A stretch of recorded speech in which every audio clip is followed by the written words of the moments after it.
My wife insisted that I sell my childhood home to fund a luxury vacation, a demand that sparked the worst argument of our marriage and ultimately led to our divorce. I'm 33 years old, and for the past 3 years, I was married to a woman we'll call Mindy, 30. We met years ago through mutual friends, and after nearly 4 years of dating, we tied the knot. We had plenty in common: our careers, our ambitions, and, at least in the beginning, our outlook on life.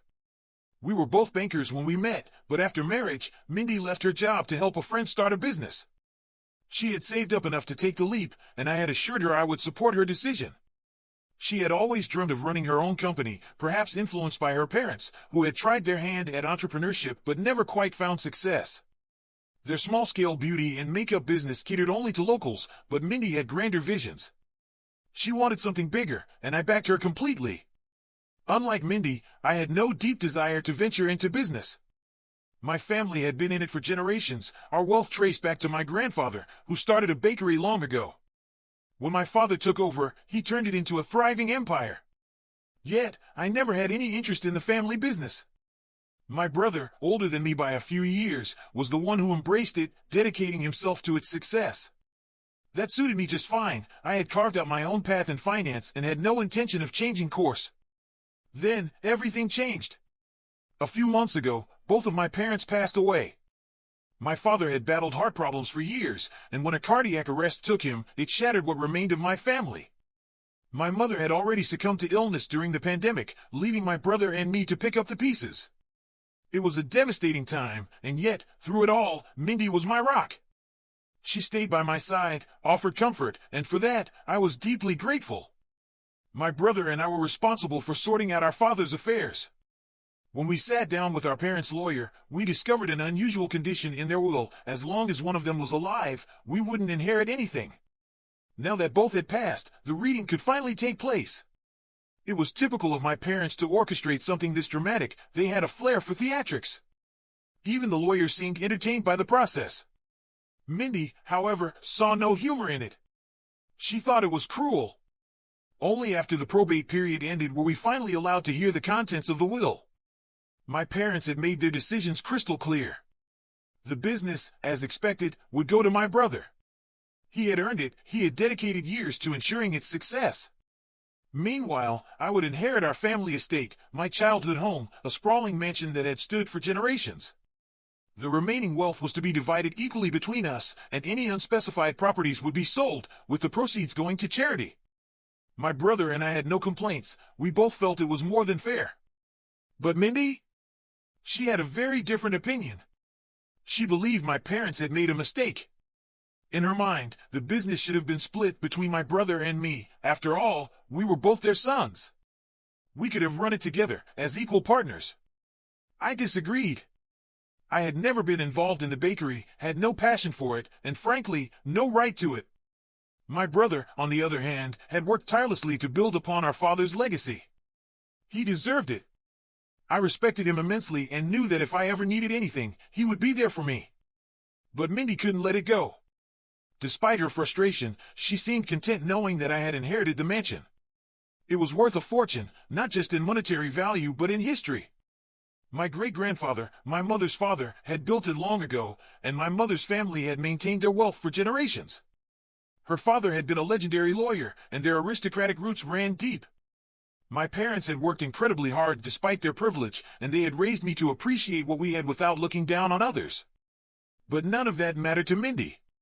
The moment she realized I now owned a valuable estate, she saw it as an opportunity. She pushed me to sell it immediately. She wasn't interested in real estate or long-term investments. No, she had something else in mind. She wanted us to take the money, quit our jobs, and embark on a world tour, free from responsibility. It was an absurd idea. We could afford a vacation without selling anything, but Mindy didn't want a simple getaway. She wanted an extravagant escape, a once-in-a-lifetime experience that would last for months. In her mind, this was our chance to break free. If we sold the mansion, we could travel the world without worrying about work. When we returned, we could just find new jobs and start over. I thought she had lost her mind. Not only did I refuse to quit my job, but I was appalled by the idea of selling my childhood home. That house wasn't just a piece of property, it was a part of my history, my identity. It held countless memories of my parents, my childhood, and everything I had lost. I wasn't about to give it up for some reckless adventure. I stood my ground. For the first time in our marriage, I put my foot down and told Mindy no. But she wasn't willing to take no for an answer. Selling something that held deep sentimental value just to fund a vacation? Absolutely not. When I refused, Mindy's reaction was explosive. Her face twisted with fury, her voice laced with venom as she hurled insults at me, calling me selfish, ungrateful. And then, the ultimate low blow, she sneered that she shouldn't have expected any better from me. After all, I was my parents' child. She accused me of treating her the way they had always treated her, looking down on her, dismissing her as lesser. According to her, she wasn't even asking for much. But to me, it was a huge demand. How could she not see that? And calling me selfish just because I wanted to keep working at a job I enjoyed, refusing to sell my home? It was absurd. I told her so. And that's when the dam broke. That day, everything unraveled. It was the worst argument of our entire relationship. We screamed, shouted, clawed at each other with words that cut deep. We weren't just fighting, we were trying to destroy each other, using every hurtful thing we could muster. It escalated to a point where neither of us recognized ourselves anymore. Then, in the heat of it all, Mindy stormed out. She packed a bag, slammed the door, and left for her parents' house. But not before delivering one last gut punch. She wouldn't return until I changed my mind. And now, it wasn't even about the vacation anymore. This was about principle. She accused me of never prioritizing our marriage, never making sacrifices for her. I sat there, stunned. Sacrifices? What sacrifices had I not made? I asked her for an example, something to back up her claim. But she had nothing. Just empty words fueled by anger, desperate to pin the blame on me. The entire argument had spiraled into nonsense, an emotional whirlwind that neither of us could escape. And yet, I regretted it. I loved my wife. I wanted her to come back. But the things she said? They had left scars. She painted me as a villain, a man unwilling to abandon everything for her comfort. But worst of all, she dragged my parents into it. They weren't even here to defend themselves, and yet she spat out accusations, calling them judgmental, classist. Apparently, they had always looked down on her, made her feel inferior because she didn't come from wealth. That was news to me. My parents were kind, accepting people. They had embraced her from the moment we got married. Anyone who knew them would vouch for it. Yet here she was, rewriting history, twisting memories into weapons against me. And I wasn't going to stand for it. That was the moment I made a choice. I wouldn't contact her first. If she wanted to fix things, she had to reach out. Days passed, and I kept our fight to myself, not even telling my brother, despite how close we were. But that turned out to be a mistake. One day, he couldn't reach me, my phone was off during a meeting, so he called Mindy instead. He had no idea we were fighting. He just wanted to share something important. Later, when I finally spoke to him, he casually mentioned that Mindy was thrilled about the news. That set off alarms in my head. Why was she happy about something that involved my plans? My brother had spoken to her first, unaware of our argument. And now, she knew exactly what I was up to. That didn't sit right with me. But before I could process it, Mindy called. Her voice was heavy, almost somber. She wanted to talk. For a moment, I thought she was going to apologize, that she'd finally acknowledged the hurtful things she had said. I wanted to hear those words more than anything, not just for me, but for my parents too. But no! Instead, she launched into how she had heard about my plans with my brother and wanted to make things right. That was it. No apology, no remorse. Just an attempt to gloss over the fight as if it had never happened. I asked her outright, was she not going to apologize? Did she not regret what she said? Her response floored me. She said she didn't feel sorry at all. That everything she had said during our argument had been boiling inside her for years. That she had never truly felt like part of my family. She called it an inferiority complex. Claimed that, whether intentional or not, we had always flaunted our wealth, making her feel like an outsider. That was the breaking point for me. I told her straight to her face, this was nonsense. Absolute rubbish. We had never treated her that way. My parents had been nothing but loving, and the fact that she was rewriting our past to make them look like villains infuriated me. I told her I had nothing more to say. Unless she could acknowledge that she had crossed the line, that she had hurt me deeply, there was nothing left to discuss. And then, in the heat of frustration, I told her that if she wasn't willing to admit her mistakes, she should prepare herself. Because I would be filing for divorce. That shook her. Since then, she's been calling nonstop, begging me to reconsider. Pleading for another chance. But even now, after all the desperation, she still hasn't apologized. Instead, she keeps telling me I'm overreacting. That I'm blowing things out of proportion. But I know the truth. I spoke to my brother about it, and he agreed. Until she acknowledges what she's done, I owe her nothing. No conversation. No second chances. She keeps texting. But I don't reply. Because what do you even say to someone like that? She refuses to see the truth. No matter how many times I try to explain it, she insists that if we just sit down, face to face, I'll suddenly understand her side of things. That maybe, just maybe, I'll find it in my heart to forgive her. But I can't. Not when she won't even admit she's in the wrong. I've made up my mind. I won't meet her, not until she accepts what she's done. It's exhausting, this endless back and forth.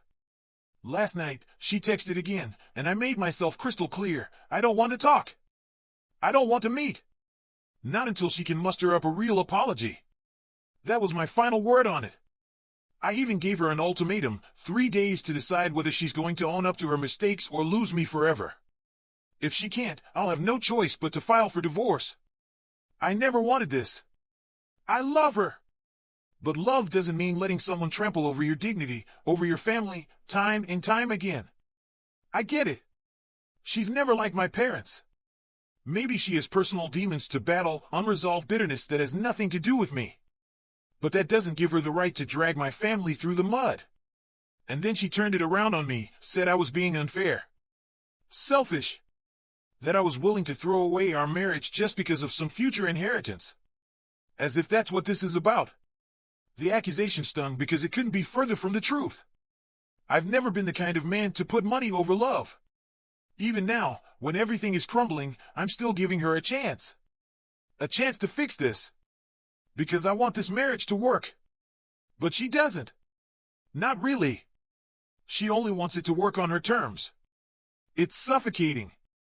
I've talked to my brother, and he thinks I should just go ahead and file already. Maybe he's right. Maybe this is beyond saving. But before I make that final move, I need a second opinion.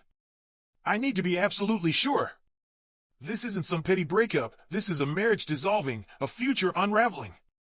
And once I take that step, there's no going back. I need to know, deep in my bones, that I'm doing the right thing. Update 1. It's been 2 weeks since I wrote that. A few days ago, I finally did it. I filed for divorce. She wouldn't stop texting. She kept pushing to meet, and honestly, I just wanted this over with. By the time I posted here, I had already let go. My heart had checked out of this marriage. I just needed confirmation that I wasn't making a mistake. Reading the responses here solidified what I already knew. I had to do this. And so, I did. We met for lunch. Not at home. I wanted neutral ground, a place where she couldn't turn this into a dramatic showdown. The tension was thick. It had been so long since I'd seen her, and part of me wanted to run the moment I sat down. But I stayed. I had to. She said nothing new. Just the same old complaints. That my parents never truly mistreated her, but still made her feel like an outsider because she didn't come from money. It was maddening. Even she knew, deep down, that she was inventing reasons to hate them. I told her to stop. She said she couldn't. That it's just how she thinks, and I should try to understand. I do understand. I understand that she has issues. I understand that she's struggling. But I can't let her use that as a free pass to stomp all over me. And then she hit me with it again, that I was choosing a stupid house over her. That it made her feel like she wasn't enough for me. That's when I finally snapped. I told her point blank, it's an unfair comparison. It's manipulative. And I was done letting her paint me as the villain for simply wanting to hold on to my childhood home, for not wanting to quit a job I actually loved just to entertain her fantasy of an extended vacation. I had spent months drowning in her projections, her resentment. I couldn't do it anymore. So I told her. I told her I was filing. That I didn't want to be with her anymore. She looked shocked, like she genuinely didn't see it coming. But, thankfully, she didn't make a scene. She just nodded, said she respected my decision, and admitted there was no way back from this. That was it.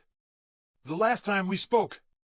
She's blocked me everywhere since, but honestly, I should have seen that coming. The paperwork is in motion. A couple of months, and it'll be official. I'm not worried about money, our prenup makes this simple. But emotionally? That's a different story. This is going to be brutal. And I need to brace myself for it. Update. Today, I found out Mindy won't be contesting the divorce. I don't know how to feel. Relief? Sadness? Both? This is really happening. I knew it was, but now it's sinking in. And it hurts.